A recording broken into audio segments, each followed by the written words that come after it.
कांटेदार पेड़ पर गिरा देती है। बचाओ, कोई मुझे बचाओ, कोई मुझे चील से बचाओ। मैं भूल गया था कि कौवे कभी चील का मुकाबला नहीं कर सकते। बचाओ। अब चुपचाप भाग जाओ यहाँ से, वरना जान से मार दूंगी। फिर रोता हुआ कालू कौवा वहाँ एक पेड़ पर बैठा बेवकूफ कौवा रोटी का एक टुकड़ा खा रहा था। भूखी मीनू मौसी उड़ती हुई उसके पास आती है। मीनू मौसी बहुत चालाक थी। वो किसी तरह कालू कौवे से रोटी का टुकड़ा लेना चाहती थी। वो कालू कौवे से कहती है, कौवे तुम आकार में कितने बड़े हो। मैंने दूर से देखा तो समझा कोई काले रंग की बड़ी चील बैठी हुई है। सच में मैं बड़ा हूँ और शक्तिशाली भी। क्या जंगल के दूसरे पक्षी तुमसे डरते हैं? नहीं मैना, वो सब तो मेरे दोस्त हैं। मैंने कभी उन्हें डराया ही नहीं। तुम भी पागल हो, इतने बड़े होकर छोटे छोटे पक्षियों से दोस्ती करते हो। अगर मैं उन्हें डराऊं तो वो मुझसे जरूर डरेंगे। अच्छा कौवे, मुझे भूख लगी है, ये रोटी तुम मुझे दे दो। जितना बड़ा आकार है तुम्हारा, दिल भी उतना ही बड़ा होगा। ये सुनकर कालू कौवा मीनू मौसी की बातों में आ जाता है और अपनी रोटी का टुकड़ा मीनू मौसी को दे देता है। और मीनू मौसी वो रोटी का टुकड़ा लेकर वहाँ से चली जाती है। अब देखता हूँ मैं दूसरे पक्षी मुझसे डरते भी हैं या नहीं। फिर कालू कौवा उड़ता हुआ रानो चिड़िया के पास जाता है। छोटी चिड़िया, जब भी तुम मुझे देखो तो भाग जाया करो। ऐसे क्यों कालू भैया? कालू भैया नहीं, मैं आज से तुम्हारा भैया नहीं। मैं बड़ा हूँ और तुम छोटी। ये दाना मुझे दो, वरना मैं तुम्हें बहुत मारूंगा। नहीं नहीं कालू भैया, आप मुझे ना मारना। आप तो बहुत बड़े हैं, मैं आपका एक थप्पड़ भी नहीं सह सकती। मीनू मौसी ने ठीक ही कहा था। चलो अपना दाना मुझे दो और भाग जाओ यहाँ से। रानो चिड़िया डरती हुई अपना दाना कौवे को देकर वहाँ से चली जाती है। मिट्ठू भैया, पता नहीं आज कालू को क्या हुआ है। उसने मुझे बहुत डराया और धमकाया और तो मुझसे दाना भी छीन लिया। देखा, एक मैना उसे उल्टी सीधी बातें सिखा रही थी। लगता है वो मैना की बातों में आ गया है। ऐसे तो कालू कौवा अब सबको डराने लगा था। वो कबूतर के पास जाता है। चलो कमजोर कबूतर, भागो यहाँ से, मैं सोना चाहता हूँ। यहाँ ठंडी छाँव है, मैं पहले आया था, मैं क्यों जाऊँ। कालू कौवे से लड़ना चाहता है। मैं तुमसे बड़ा हूँ, मेरा आकार देखो। तुम्हें डर नहीं लगता मुझसे? मैं चिड़े से बहुत धूमधाम से हुई थी। जितनी गुंजाइश थी उसके हिसाब से टूनी के माता पिता ने उसे सारा जहेज दिया था। शादी के बाद रानू चिड़िया बहुत खुश थी और वो अपने घर आ गई। मगर ये खुशी ज्यादा देर नहीं टिकी। एक दिन रानू चिड़िया सो रही थी कि उसकी सास आ जाती है। अरे वाह रे महारानी, देखो कैसे आराम फरमा रही है। उठो, तेरे मायके में सारे देर तक सोते होंगे। मैं कब से चाय का इंतजार कर रही हूँ और तू है कि यहाँ घोड़े बेचकर सो रही है। माँ जी, पता नहीं आज मेरी नींद कैसे नहीं खुली। माँ, मैं अभी आपके लिए चाय बना कर लाती हूँ। रानो चिड़िया रसोई में चाय बनाने चली जाती है। थोड़ी देर बाद वो चाय बनाकर अपनी सास को देती है। माँ जी, ये लीजिए चाय। माँ जी, पति जी कहीं नजर नहीं आ रहे, मैंने उनके लिए भी चाय बनाई है। मेरा बेटा तो कब से काम पर चला गया। तुझे सोने से फुर्सत मिले तो तब ना। जा, अब जाकर खाना बना। फिर रानो चिड़िया खाना बनाने चली जाती है। दिन गुजरते गए।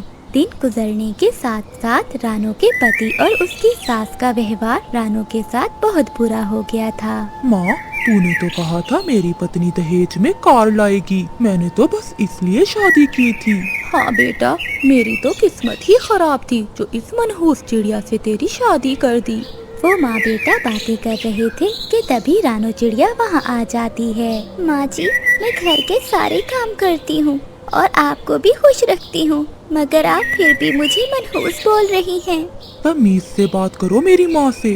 पति जी, मैं तमीज से ही बात कर रही हूँ। बेटा, अभी तूने इसकी जुबान देखी कहाँ है? तू मायके जा, मेरे बेटे के लिए कार लेकर आ। जब तक तू अपनी माँ से नई कार नहीं लेकर आएगी, इस घर में ना आना।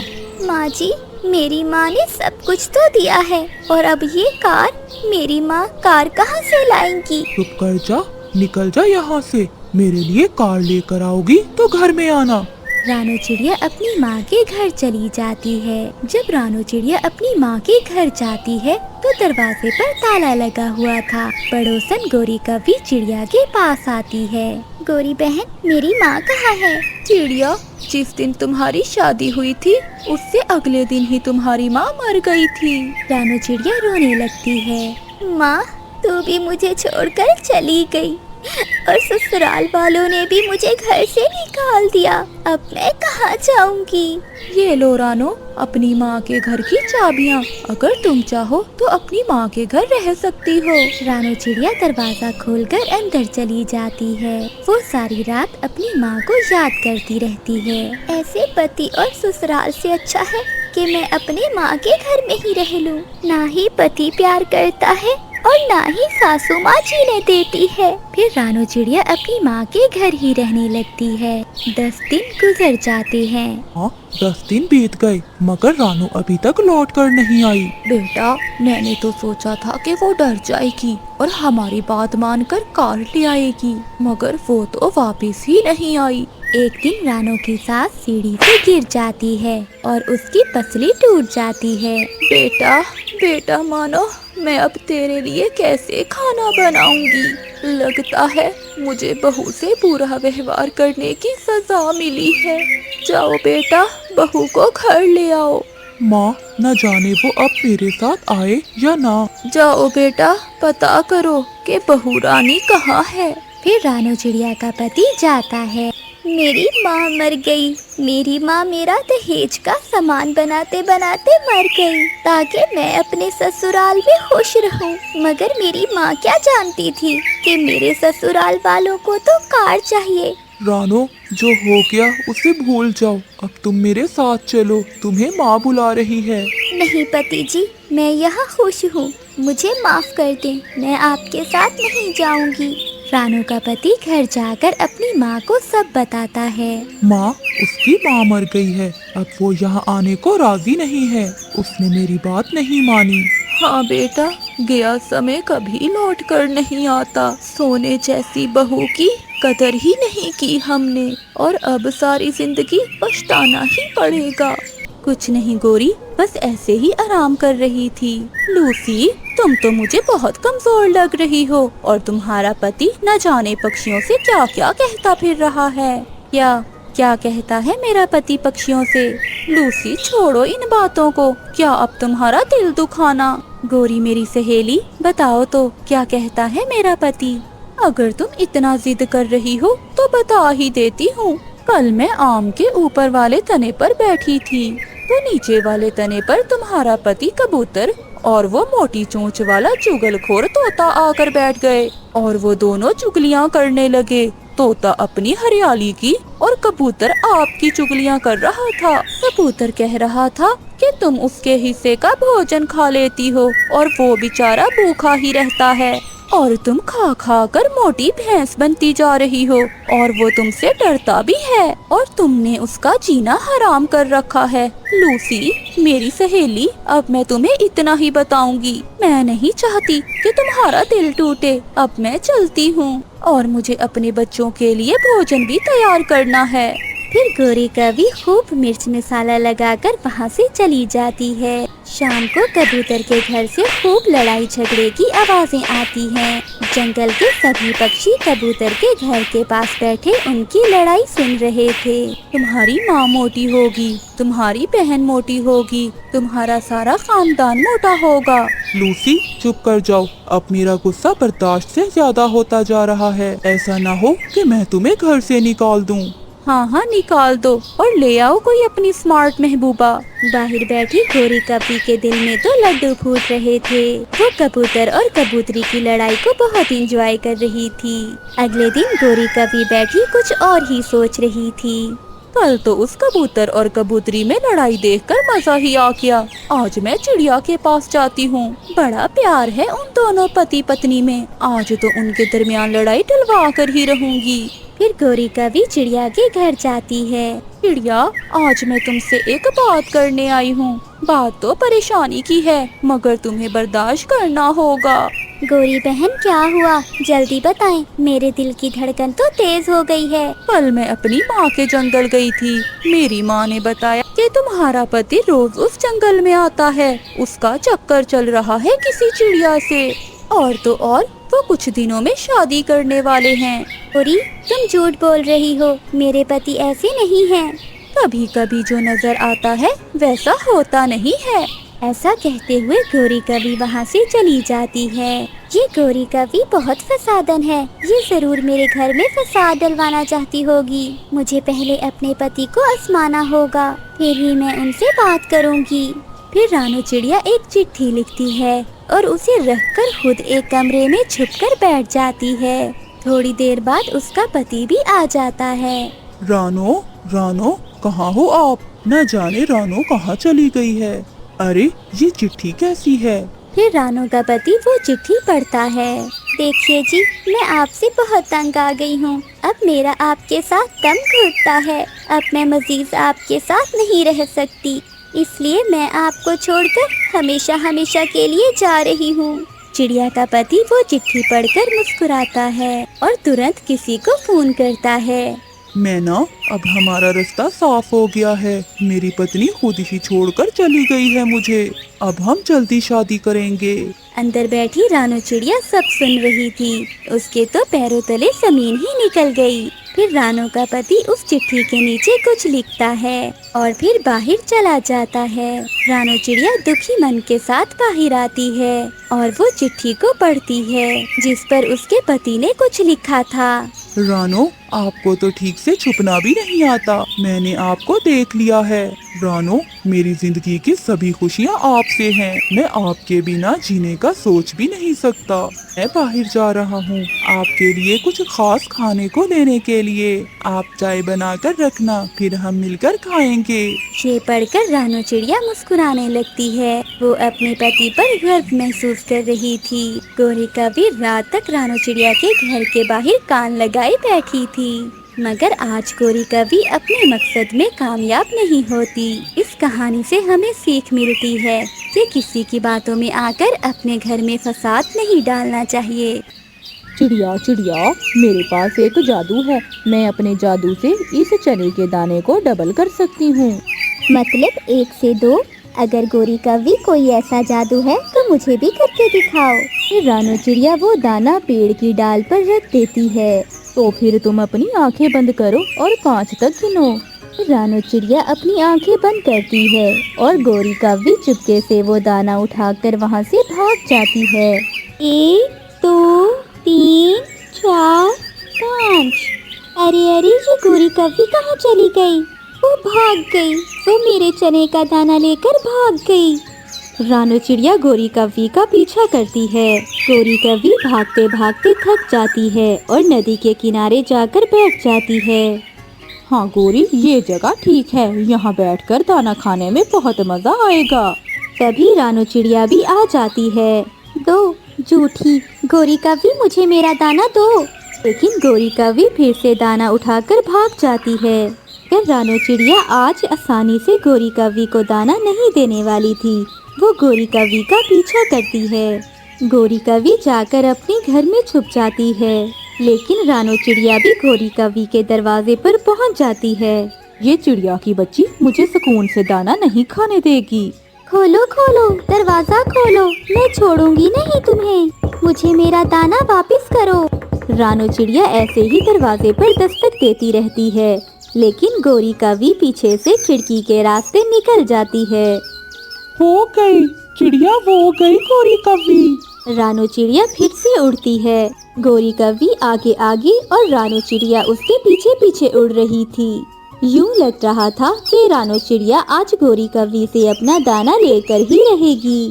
भागते भागते गौरी एक घने जंगल में चली जाती है। वो एक पेड़ की खोखर पर बैठ जाती है। अब चिड़िया, यहाँ तक नहीं आ सकेगी। फिर गौरी कवि जैसे ही वो दाना खाने लगती है, वो दाना सीधा पेड़ की खोखर में जाकर गिर जाता है। इतनी आसानी से तो मैं ये दाना नहीं जाने दूंगी। फिर गौरी कवि एक लंबी छड़ी लेकर खोखर में डालती है और अपना दाना निकालने लगती है। आजा आजा, मैं तुझे ऐसे ही जाने नहीं दूंगी, आज तो मैं तुझे खाकर ही रहूंगी। वहीं पेड़ की खोखर में बैठा हुआ सांप डर जाता है। ये कौन आ गया है जो मुझे खाने आया है? इससे पहले कि ये मुझे खाए, मैं ही इसे खा जाता हूँ। सांप पेड़ की खोखर से बाहर आता है और गौरी कवि पर हमला कर देता है। छोड़ो छोड़ो मुझे सांप जी। इससे पहले कि तुम मुझे खाओ, मैं ही तुम्हें खा जाऊंगा। पीछे से रानो चिड़िया भी पहुंच जाती है। सांप जी, मेरा दाना इससे वापस लेकर दे मुझे। दूसरों का दाना चुराती हो और मुझे भी खाने का सोच रही हो। सांप जी, वो दाना तो इस खोखर में गिरा था, मैं तो वही निकाल रही थी। मेरी इतनी हिम्मत कहाँ कि मैं आपको खाऊं। ये सुनकर सांप गौरी कवि को छोड़ देता है।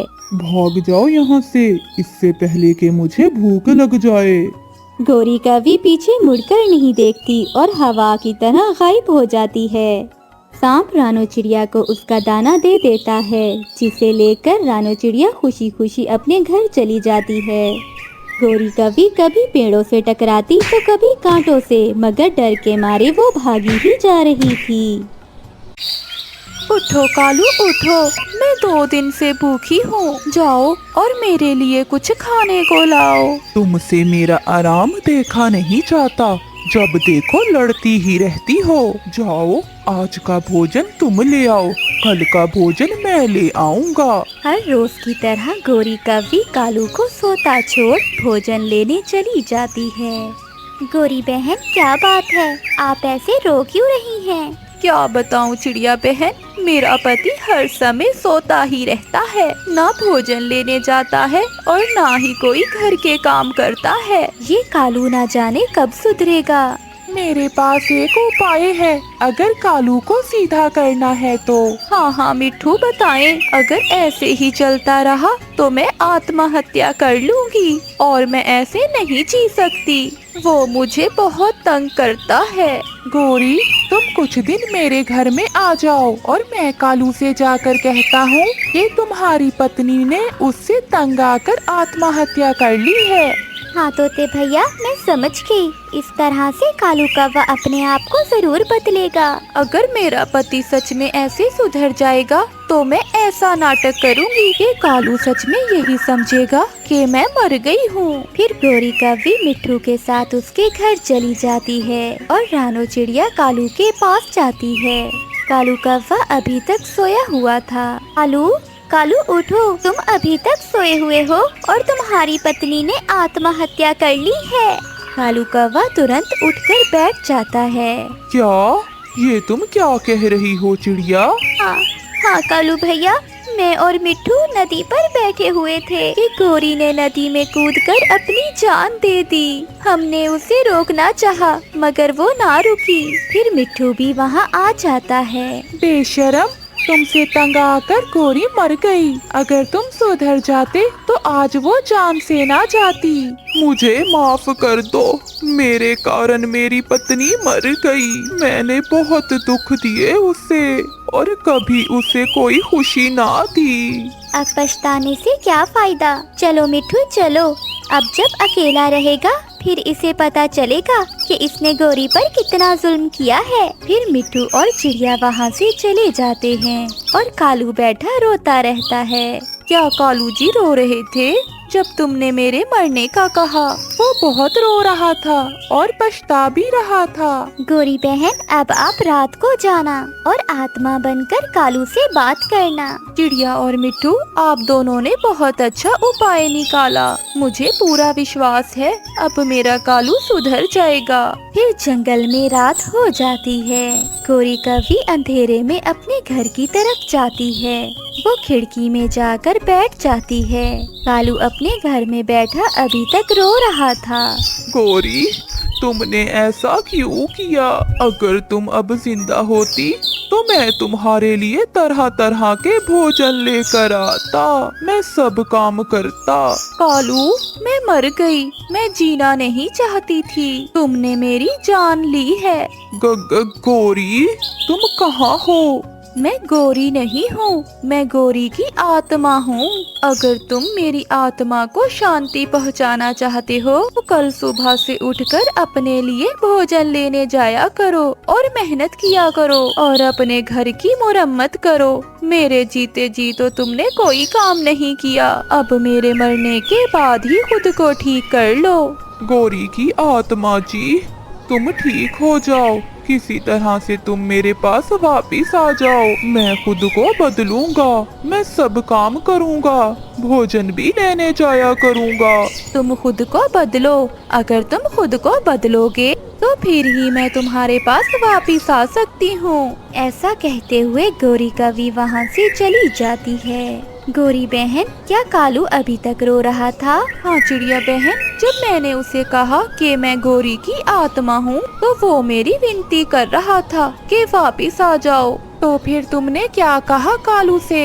यही कि कल से वो भोजन लाए और घर के काम करे, तो फिर मैं वापिस आ जाऊंगी। अगले रोज कालू कौवा सुबह सुबह ही उठता है और जंगल में जाता है और भोजन की खोज करता है। वो भोजन घर ले जाता है और फिर अपने घर की मुरम्मत करता है। वो सारा दिन काम करता है और जब शाम होती है तो फिर से घर में बैठकर गोरी का इंतजार करता है। चिड़िया और मिट्ठू गोरी को लेकर कालू के घर जाते हैं। चिड़िया और कबूतर, मेरी पत्नी की आत्मा आपको कहाँ से मिली है? कालू भैया, आज आपने आलसी छोड़ दी और सारे काम किए, इसलिए हमने आपकी पत्नी की आत्मा को विनती की है कि वो गोरी का शरीर उसे वापस लौटा दे। हाँ कालू, मैं फिर से वापिस आ गई हूँ। मेरी पत्नी फिर से जिंदा हो गई। अब मैं फिर से कभी अपनी पत्नी को परेशान नहीं करूँगा। ऐसे कालू कौवा सुधर जाता है और वो सारे काम करता है और भोजन भी लेकर आता है। मम्मा, आप मुझसे ज्यादा प्यार करती हैं या पापा? मैं आपसे ज्यादा प्यार करती हूँ। नहीं गुड़िया बेटी, मैं आपसे ज्यादा प्यार करता हूँ। रुके रुके, मैं आपको बताती हूँ। 1 2 3 4 5। पापा मुझसे ज्यादा प्यार करते हैं। देखा देखा, गुड़िया ने ठीक कहा। तो ठीक है, आज रात आपके पापा आपको सुलाएंगे, तो उठकर मेरे पास ना आ जाना। मैं सुला लूंगा अपनी गुड़िया को। चिड़ियों का परिवार रोज ऐसी बातें करते करते सो जाता था। आधी रात को गुड़िया की आंख खुल जाती है और उसको डर लगने लगता है। वो अपनी मम्मा के घोंसले में चली जाती है। अब जाओ अपने पापा के पास। पापा ने सुबह दाना लेने भी जाना है, उनकी नींद खराब हो जाएगी। बहुत मुश्किल से दाना मिलता था। आखिरकार पापा चिड़िया को एक पाली गेहूं की मिल जाती है। दोस्त, 2-3 दाने आप भी खा लें, आप भी कब से भूखे हैं। नहीं, ये दाना मेरी बेटी गुड़िया और उसकी माँ का पेट भरेगा। मैं ये थोड़ा सा दाना अपने परिवार के लिए लेकर जाऊंगा। फिर पापा चिड़िया वो गेहूं की बालियां लेकर घर को चला जाता है। आज आपने बहुत देर कर दी घर लौट आने में। हाँ, मुझे कुछ काम था, बहुत दूर निकल गया था। पापा चिड़िया घर में ये नहीं बताते थे कि जंगल में दाना है ही नहीं या दाना कितना मुश्किलों से मिलता है। पापा, आप भी तो खा लें दाना। मैंने रास्ते में ही पेट भरकर दाना खा लिया था, मैं बस पानी पी लेता हूँ। मैं डालकर दूं पानी? नहीं, आप दाना खाओ, मैं पानी पी लेता हूँ। पापा चिड़िया पानी पीकर सो जाता है। मम्मा चिड़िया और गुड़िया रानी भी दाना खाकर सो जाती हैं। दूसरे दिन सुबह सवेरे मिट्ठू तोता उनके घर आता है। मानो दोस्त, ये लो, ये दाना आप खा लो, आप 2 दिन से भूखे हो। नहीं, मैंने दाना खा लिया था। क्या आपने दाना नहीं खाया था? मिट्ठू तोता दाना देकर वहाँ से चला जाता है। मामा चिड़िया के आंखों में आंसू आ जाते हैं। आप भी हमारे साथ मिलकर दाना खा लेते। पापा, आप ऐसा कैसे कर सकते हैं? आप भूखे पेट हो और हम दाना खा लें। अंदर से पापा, ऐसा नहीं करना। ठीक है मेरी बेटी गुड़िया, आप ये दाना खा ले और मैं रास्ते में ही खा लूँगा। नहीं, हम माँ बेटी आज आपके साथ जाएंगे। हम देखेंगे जंगल में दाना कैसे मिलता है। नहीं, आप घर बैठो, बाहर खतरा भी है और ठंड भी। जाएंगे जाएंगे, मम्मा ठीक कहती है, हम जाएंगे। फिर दोनों जिद करके पापा चिड़िया के साथ चली जाती हैं और वो सब उड़ते उड़ते मैदान में पहुंच जाते हैं। मैं पहाड़ों की तरफ से आया हूँ, वहाँ दाना तो है लेकिन खतरा बहुत है। आज सुबह से जंगल में चील मंडला रही है, मगर दाना तो लेना होगा। अगर दाना ना मिला तो हम अपने परिवार का पेट कैसे भरेंगे। मम्मा चिड़िया और गुड़िया ये सारी बात सुन रही थी। उनके लिए ये नई बात थी।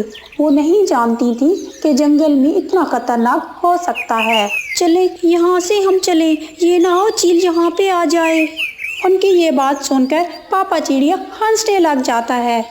ये तो हर रोज का काम है, कभी चील का आसमान में आना, कभी शिकारी का और कभी लुटेरे पक्षी का, ये सब तो चलता ही है।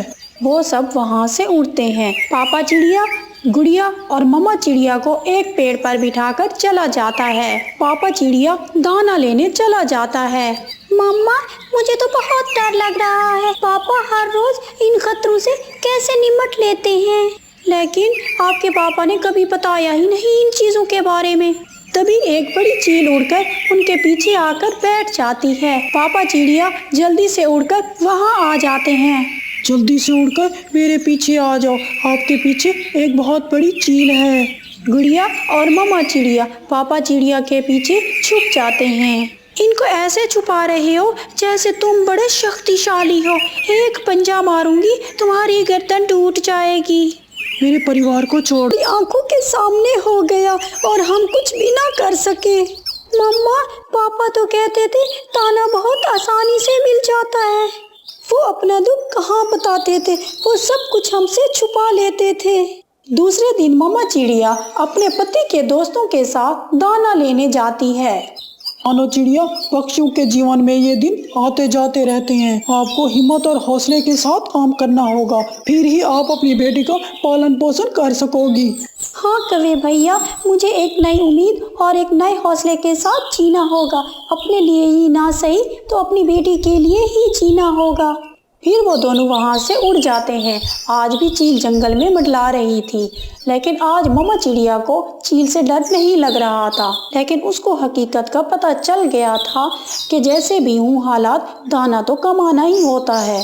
ठंड का मौसम आने से पहले ही मम्मा चिड़िया ने अपने घर में बहुत सारा भोजन इकट्ठा कर लिया था।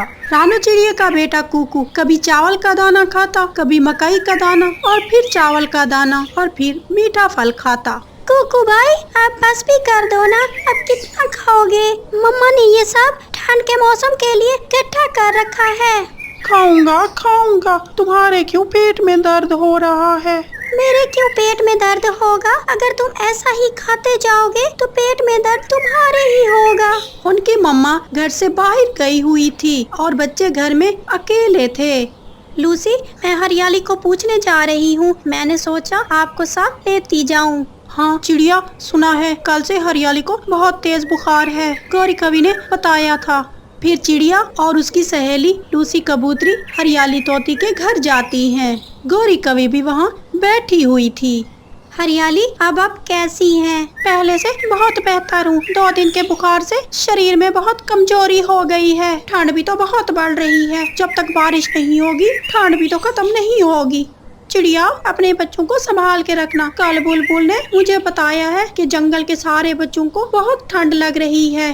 गौरी बहन, मैं एहतियात तो बहुत करती हूँ, लेकिन बच्चे कहाँ समझते हैं। सुबह सवेरे घर से निकल जाते हैं। जंगल की यही रीत थी। जब भी कोई बीमार होता तो सब उसको पूछने जाते थे। वो सब एक दूसरे का बहुत ख्याल रखते थे। जब चिड़िया अपने घर पहुंचती है तो दोनों बहन भाई कुकू और गुड़िया एक दूसरे से लड़ रहे थे। तू बंदर, तू बंदरिया, तू गंदी चिड़िया। बच्चों क्या हुआ है? क्यों तुम लड़ाई कर रहे हो? मम्मा, जब से आप गई हैं ये खाए ही जा रहा है और जब मैंने मना किया तो मुझसे लड़ाई शुरू कर दी। बड़ा बनता है कुकू, शक्ल तो देखो जैसे राक्षस हो। कल से मेरे साथ नदी पे न जाना।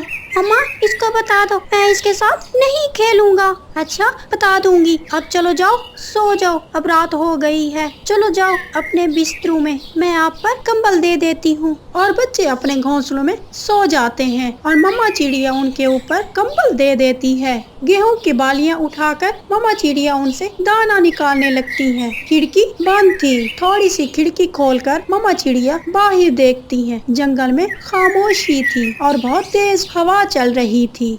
कितना डर लग रहा है ऐसी रात को देखकर। आधी रात हो जाती है और मम्मा चिड़िया भी सो जाती हैं। जब कुकू उठकर रोने लग जाता है। मम्मा मम्मा मम्मा।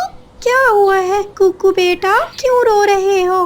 मम्मा मेरे पेट में दर्द हो रहा है। मम्मा मेरे पेट में बहुत दर्द हो रहा है। गुड़िया सच ही तो कह रही थी, तुम खाते वक्त देखते ही नहीं हो, जो हाथ लगता है खाते ही जाते हो। अब मैं क्या करूं इस समय? मम्मा बहुत दर्द है। मम्मा यहाँ दर्द है। अच्छा उल्टे होकर लेट जाओ। कुकू उल्टा होकर लेट जाता है। थोड़ी कम हुई है, फिर होने लगी है। मम्मा बहुत दर्द होने लगी है। कुकू जोर जोर से रोने लग जाता है। उसके रोने की आवाज से गुड़िया भी उठ जाती है। कुकू को रोता हुआ देखकर गुड़िया उठकर अपने भाई कुकू के पास आ जाती है। गुड़िया कुकू को रोता हुआ देखकर बहुत डर जाती है। कुकू क्या हुआ मेरे भाई, मेरे सोने भाई, क्या हुआ है? गुड़िया गुड़िया गुड़िया मेरी बहन, मेरे पेट में बहुत दर्द है। गुड़िया अपने भाई का बहुत ख्याल रखना, मैं कुछ करती हूँ। मम्मा चिड़िया अपना छाता उठाती है और घर से निकलती है। मेरा भाई, मेरा सोना भाई, चुप कर जाओ, मैं हूँ ना आपके पास। मैंने गलती की जो आपकी बात ना मानी। अगर मैं कम खाता तो मेरे पेट में दर्द ना होता। अपना ध्यान दूसरी तरफ करो। चलो मैं आपको अपने स्कूल की बात बताती हूँ। मम्मा चिड़िया आधी रात को पड़ोसी कौवों के घर जाती है और दरवाजे पर दस्तक देती है। गौरी दरवाजा खोलती है। गौरी बहन, कुकू के पेट में बहुत दर्द है, वो बहुत रो रहा है। मुझे कुछ समझ नहीं आ रही, मैं क्या करूं इस वक्त। दवा तो मेरे घर भी नहीं है, आप तो बुलबुल के घर जाना होगा। रुको मैं अपने घर से छाता उठा लाऊं। गौरी कवि अपना छाता उठाती है और मम्मा चिड़िया के साथ जाती है। हवा बहुत ठंडी थी, खून जमा देने वाली ठंड थी। गौरी कवि और मम्मा चिड़िया बहुत मुश्किल से उड़ती हुई किसी तरह बुलबुल के घर पहुंचती हैं और गौरी कवि बुलबुल का दरवाजे पर दस्तक देती है। कौन है? बुलबुल मैं हूँ, मैं रानो चिड़िया। बुलबुल दरवाजा खोलती है। मेरे बेटे के पेट में बहुत दर्द है, जल्दी से मुझे पेट दर्द की दवा दे दें। चिड़िया माफ करना, इस वक्त मेरे पास पेट दर्द की दवा नहीं है। ठंड के कारण ना मैं फूलों का रस निकाल सकी और ना मैं कोई जड़ी बूटी ला सकी। बुलबुल वो बहुत रो रहा है, पेट दर्द का कोई उपाय तो होगा। झरने के दूसरी तरफ एक बड़ा पत्थर है। बड़े पत्थर के पास नीले फूल है। अगर वो नीले फूल मिल जाए तो कुकू के पेट का दर्द खत्म हो सकता है। वो फूल हम आपके पास लेकर आए। नहीं रानो चिड़िया, वो फूल एक कप पानी में उबालकर वो पानी कुकू को पिला देना। चिड़िया जल्दी चलो, मुझे तो बहुत ठंड लग रही है। गौरी कवि और मम्मा चिड़िया वहाँ से उड़ती हैं। दोनों सहेलियाँ उड़ती उड़ती वहाँ झरनों के पास पहुँच जाती हैं। गुड़िया बहन जल्दी से खिड़की से देखो, क्या मम्मा आ रही है? अच्छा कुकू भाई मैं देखती हूँ। नहीं कुकू भाई, अभी तक तो मम्मा कहीं दिखाई नहीं दे रही। ना जाने मम्मा कब आएगी। जब गौरी और मम्मा चिड़िया झरनों के पास पहुँचती हैं, वहाँ काला पत्थर तो था लेकिन नीले फूल नहीं थे। मम्मा चिड़िया ये देखकर रोने लग जाती हैं। गौरी बहन यहाँ तो कोई नीले फूल नहीं है, अब क्या होगा? मेरा बेटा तो बहुत रो रहा होगा। रानो चिड़िया रोने लग जाती है। फूलों के बीच एक सुंदर परी छुपी बैठी थी, जो गौरी कवि और रानो चिड़िया को देखकर फूलों के बीच छुप गई थी। मम्मा चिड़िया को रोता हुआ देखकर सुंदर परी से रहा ना गया। सुंदर परी फूलों के बीच से निकलकर सामने आ जाती है।